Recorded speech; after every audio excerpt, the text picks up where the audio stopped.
मीराबाई। मीराबाई भक्ति आंदोलन की कैसी संत है? सगुण संत है ये। कृष्ण भक्त है और इनकी भक्ति किस भाव से रही है? माधुर्य भाव से इनकी भक्ति रही है।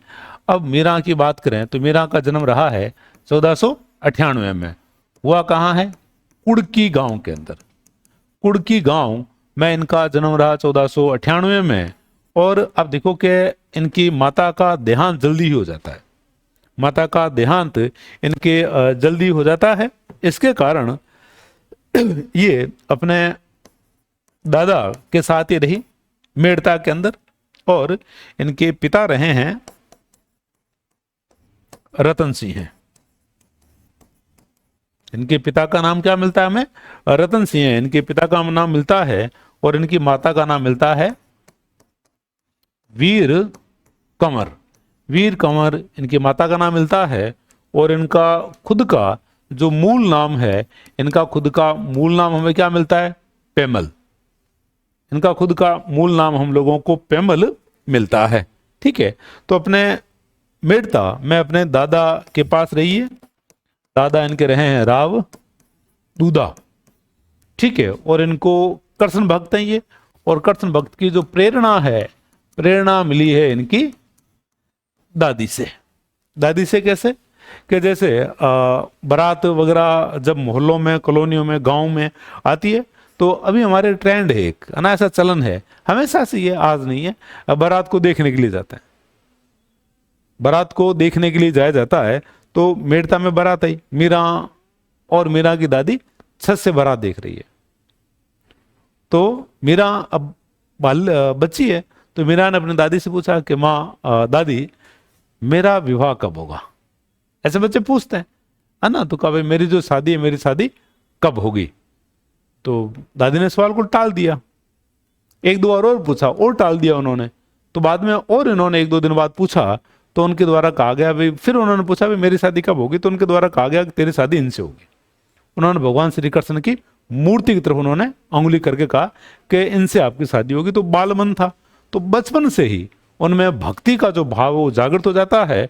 और कृष्ण के प्रति इनकी भक्ति का जो भाव है, इसी कारण कहा जाता है कि भाव कैसा रहा है? माधुर्य भाव रहा है कृष्ण के प्रति इनका। तो उसी भक्ति से, उसी भाव से ये कृष्ण की भक्ति करते रहे। और आगे चल करके 1516 के अंदर, 1516 में इनका विवाह हो जाता है भोजराज के साथ। भोजराज के साथ विवाह हुआ। और भोजराज राणा सांगा के पुत्र हैं। राणा सांगा के पुत्र हैं। और राणा सांगा के द्वारा चित्तौड़ में मीरा के लिए कंवरपदा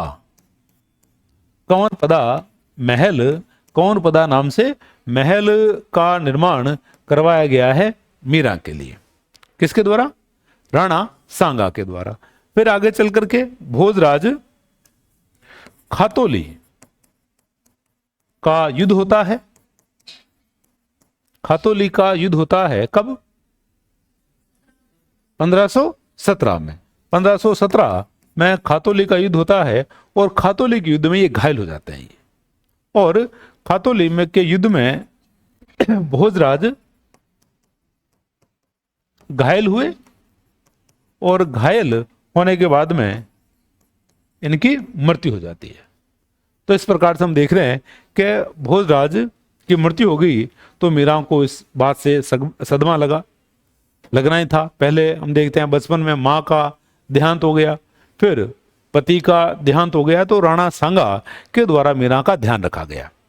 मीरा को उन्होंने किसी भी प्रकार की कोई कमी, उन्होंने भौतिक कमी उन्होंने महसूस नहीं होने दी। और फिर हम देखते हैं कि जब मृत्यु हो जाती है राणा सांगा की, कब हुई?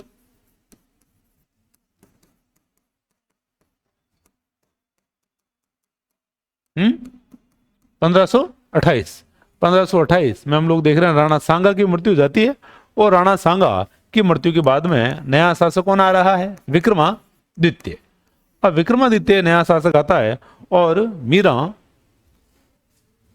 अब मीरा भक्ति भाव में है और मीरा एक राज परिवार की बहू है, राज परिवार की बहू है, भक्ति भाव में है, तो संतों के साथ उठना बैठना गाना ये चीजें पसंद नहीं आ रही है। किसको? विक्रमादित्य को। और विक्रमादित्य को ये सारी चीजें पसंद नहीं आ रही है, तो मीरा के इस भक्ति भाव के कारण विक्रमादित्य इन्हें यातनाएं देता है। कभी इनके कक्ष में सांप छोड़ दिया जाता है, कभी इनको जहर देने का प्रयास किया जाता है। इस प्रकार से अनेक तरीकों से मीरा को प्रताड़ित किया जाता है। और इस कारण मीरा को भी लगता है कि अब छोड़ो इन चीजों को, अब परमात्मा ये नहीं चाहते कि भाई हम यहां रहें। तो मीरा कहती है कि भाई हमें जाना है कहां? मीरा इन सारी बातों के कारण, इन यात्राओं के कारण मीरा कह रही है कि भाई हमें पुष्कर जाना है। पुष्कर का बोलते हैं और पुष्कर का बोल करके ये कहां जाते हैं? मेड़ता जाते हैं। और मेड़ता में अभी शासक कौन है? मेड़ता आ गए और मेड़ता में अभी शासक है विरमदेव। अब विरमदेव यहां शासक है और विरमदेव के ऊपर आक्रमण हो जाता है मालदेव का। विरमदेव पर आक्रमण किसका हो गया? विरमदेव पर हम लोग देख रहे हैं कि आक्रमण हुआ मालदेव का, और मालदेव का आक्रमण हुआ और मालदेव का वहां अधिकार हो जाता है। हालांकि मालदेव भी राठौड़ ही है, विरमदेव भी राठौड़ है, और मालदेव के आक्रमण व मेड़ता पर इसके अधिकार के कारण मीरा यहां से चली जाती है वृंदावन। इस प्रकार से मीरा जो है, मीरा कहां चली गई? वृंदावन चली गई। वृंदावन कहां से गई है? मेड़ता से गई है, चित्तौड़ से नहीं। मेड़ता से मीरा कहां जा रही है? वृंदावन चली जाती है। और वृंदावन क्यों गई मीरा? क्योंकि वृंदावन कृष्ण भक्ति का केंद्र है, कृष्ण भक्ति का केंद्र है। और मीरा ने वृंदावन में आकर के, हालांकि जो कहानी, ये कहानी पुष्ट नहीं है, इस कहानी की प्रामाणिकता नहीं है, लेकिन ऐसे कहा जाता है कि ये यहाँ आए और किसी गोस्वामी से मिले। यहाँ ये किसी बड़े संत से यहाँ आकर के मिलते हैं, मिलना चाह रहे हैं। तो वो जो संत महात्मा थे उनको बताया गया कि बाहर कोई महिला है, आपसे मिलना चाह रही है, मीरा नाम है। तो उन्होंने मिलने से मना कर दिया और कहा कि भाई मैं स्त्रियों से मिलता नहीं। और ये बात जो है उनका सेवक या उनका जो भी व्यक्ति रहा होगा उसने आकर कह दिया कि भाई मीरा जो है, मीरा को कह दिया गया कि वो मिलना नहीं चाह रहे। तो मीरा ने जो जवाब दिया, मीरा ने कहा कि भाई मैंने तो सुना था कि वृंदावन में केवल एक ही पुरुष है और वो भगवान श्री कृष्ण है, और मुझे आज ही पता लगा कि भाई इनके अलावा भी कोई यहाँ पुरुष है। और ये बात जब वापिस उस सेवक ने कहा, कभी वो ये जवाब देकर के गई है, तब उनको अपनी गलती का एहसास हुआ और वो इनसे मिलने का प्रयास करते हैं। इस कहानी की प्रामाणिकता नहीं है, ऐसा बताया जाता है। तो अब जो मीरा है, मीरा अपना जो भक्ति भाव है वृंदावन में करती है। भक्ति इन्होंने वृंदावन में की और वृंदावन में भक्ति कीर्तन में मीरा अपने मस्त है। ठीक है। और आप देखो कि मीरा का जो टेन्योर है, आप लोग क्या देखते हो, मध्यकाल की बात है। मीरा जो है वो 15वीं 16वीं सदी की बात है।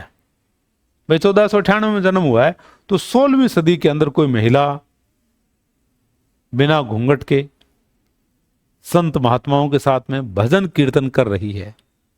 तो ये जो कार्य था, ये कार्य बहुत चुनौतीपूर्ण कार्य है। ये जैसे आप लोग पढ़ते हो कि रामानंद पहले व्यक्ति जिन्होंने महिलाओं को अपना शिष्य बनाया। और इस पे देखो सवाल बनता है कि पहले संत जिन्होंने महिलाओं को भी अपना शिष्य बनाया, तो महिलाओं को शिष्य बनाना भी पहली बार रामानंद ने शुरू किया। इससे पहले तो महिला को शिष्य नहीं बना रहा कोई। और अब ये तो उनसे भी आगे है, ये तो खुद जो है भक्ति भाव कर रहे हैं, भजन कीर्तन जो है इनके द्वारा चल रहा है। तो मध्यकाल में ये जो घटना है, ये घटना एक बड़ी घटना है। और उनका एक संघर्ष है भाई। तो उसी समाज का हिस्सा है वो, जिस समाज में महिला का बाहर निकलना ठीक नहीं समझा जा रहा है। तो मीरा का जो भक्ति भाव है, मीरा का भक्ति भाव इतना आसान नहीं है। जैसे बुद्ध के लिए, बुद्ध के लिए लोग ऐसे कहते हैं भाई बुद्ध पुरुष थे इसलिए वो घर छोड़कर निकल गए, समाज ने उनको स्वीकार कर लिया। यदि बुद्ध की पत्नी यशोधरा यदि निकल जाए तो उसको लोग स्वीकार नहीं करेंगे। तो यहां मीरा ये जो कार्य कर रही है, इसी कारण मीरा के इन कार्यों को गांधी सत्याग्रह मानता है कि भाई मीरा का ये जो कार्य है ये कैसा है, मीरा का ये कार्य सत्याग्रह के समान है, ऐसा गांधी मीरा के लिए कहते हैं। अब मीरा अपना भक्ति भाव करते करते कहां चली जाती है? द्वारका चली जाती है। द्वारका कहां का? गुजरात का। द्वारका हम लोग देख रहे हैं कि गुजरात का यहां ये चली जाती है। तो अब मेवाड़ के जो महाराणा है, मेवाड़ के महाराणा अभी कौन है? उदय सिंह है। उदय सिंह मेवाड़ के महाराणा हो गए हैं और उदय सिंह को लगा कि भाई मीरा के साथ गलत हुआ, मीरा के साथ में गलत हुआ और मीरा को महलों में रहना चाहिए था, लेकिन विक्रमादित्य के द्वारा उनको प्रताड़ित किया गया और मीरा को महल छोड़ने पड़े। तो उदय सिंह ने उस भूल को सुधारते हुए सूरदास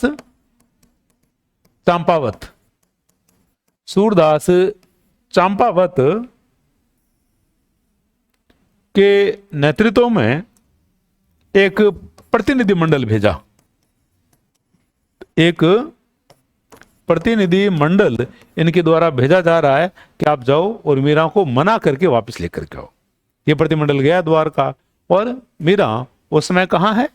मीरा उस समय है रणछोड़ मंदिर के अंदर।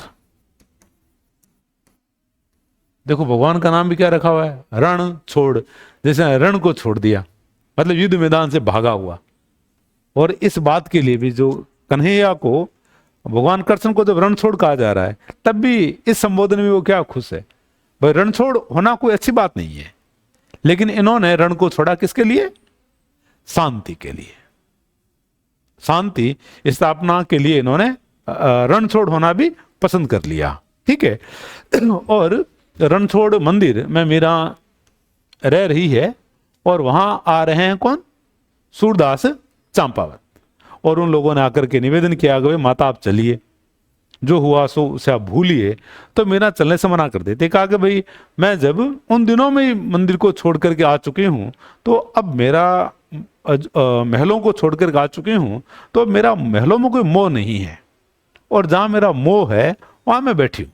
मुझे भक्ति करनी है और भक्ति के लिए मुझे महल की आवश्यकता नहीं है, मैं अपने मंदिर में ठीक हूं। अब ये जो लोग थे, इन लोगों ने और इनसे निवेदन किया, बार बार निवेदन किया। तो ऐसे कहा जाता है कि मीरा जो है, मीरा ने चलने से बार बार मना किया और बाद में उन्होंने कहा कि भाई मुझे एक बार मिल करके आने दो।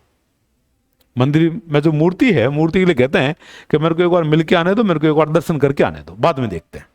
तो मीरा जब मिलने के लिए या मूर्ति दर्शन के लिए जा रही है तो अंदर से रोने की आवाज आती है। मीरा रो रही है और मीरा कह रही है कि भाई अब तो जीवन बचा ही कितना है, अब इस समय में भी आप मुझे अपने से दूर भेज रहे हो, मैं यहीं रहना चाह रही हूँ, आप ही की मैं भक्ति करना चाह रही हूँ। और ऐसे कहा जाता है कि वो रोने की जो आवाज थी वो थोड़े समय बाद में शांत हो गई। तो उन लोगों ने देखा जाकर के कि भाई हुआ क्या। तो ऐसे कहा जाता है कि जो मीरा है, मीरा की केवल चुनरी उस मूर्ति के मुंह से लटक रही थी। ऐसे कहा जाता है कि मीरा जो है भगवान श्री कृष्ण की मूर्ति में समाहित हो गई। और ये घटना है 1547 की। तो इस प्रकार से आप देखो कि जो मीरा है, मीरा का जीवन रहा है, कृष्ण भक्त है, सगुण भक्त है, माधुर्य भाव से इन्होंने भक्ति की है। अब एक बार एक सवाल आया कि मीरा और बुद्ध में क्या समानता है? मीरा और बुद्ध में क्या समानता है, इस प्रकार का सवाल आया है। तो क्या समानता है दोनों में?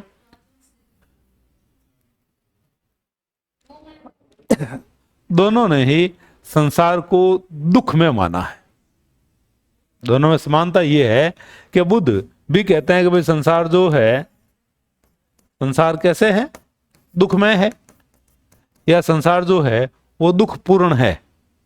और मीरा भी संसार को क्या मान रही है, संसार को दुख में मान रही है। ये इन दोनों में समानता रही है, ठीक है। और गांधी मीरा की भक्ति को सत्याग्रह कहते हैं। अब और देखें, और यदि अपन बात करें तो मीरा के जो ग्रंथ रहे हैं, मीरा के ग्रंथ कौन से, सत्यभामा नु रूसणो, सत्यभामा नु रूसणो, जानकी मंगल, जानकी मंगल, नरसिंहरो मायरो, नरसिंहरो मायरो, ये लिखा है रत्ना खाती ने, लेकिन निर्देशन किसका है, निर्देशन रहा है मीरा का। और मीरा की जो सर्वाधिक प्रसिद्ध, ये सवाल भी आता है, सर्वाधिक प्रसिद्ध मीरा की क्या मिलती है हम लोगों को, पदावलियां। पदावलियां हम लोग देख रहे हैं कि मीरा की प्रसिद्ध रही है।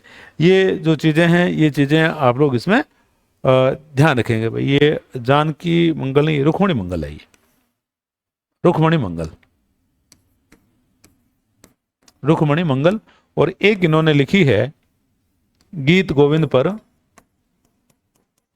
गीत गोविंद पर टीका, गीत गोविंद पर टीका इनके द्वारा लिखी गई है। किस नाम से, राग गोविंद के नाम से, राग गोविंद के नाम से हम लोग देख रहे हैं कि इनकी जो टीका है, इनकी टीका हम लोगों को मिलती है, ठीक है। ये ग्रंथ रहे, ये चीजें आप लोग इनमें ध्यान रखोगे। और एक चीज और देखो आप, मीरा की जो तुलना है, मीरा की तुलना किससे की जाती है, एक महिला सूफी संत हुई है राबिया, राबिया से इनकी तुलना की जाती है। और मीरा को राजस्थान की राधा, मीरा को राजस्थान की राधा के नाम से भी संबोधित किया जाता है, ठीक है। ये चीजें आप लोग ध्यान रखोगे। और मीरा राजस्थान की पहली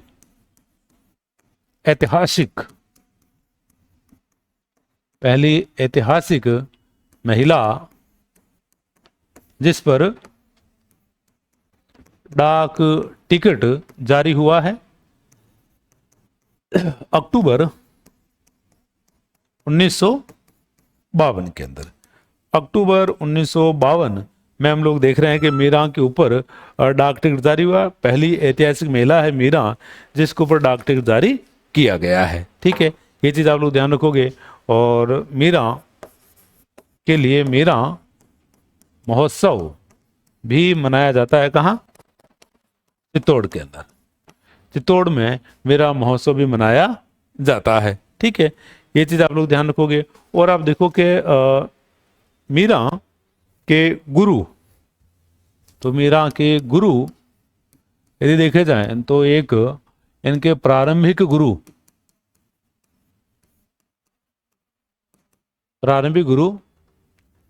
चंपाजी राजपुरोहित, और इनके जो संत जीवन के जो गुरु हैं जिनसे मीरा प्रभावित है, वो कौन रहे हैं, रैदास। संत जीवन के गुरु हम लोग देख रहे हैं कि रैदास रहे हैं इनके, ठीक है। ये मीरा के बारे में कुछ बातें आपके। फिर आप देखो कि मीरा की ये बातें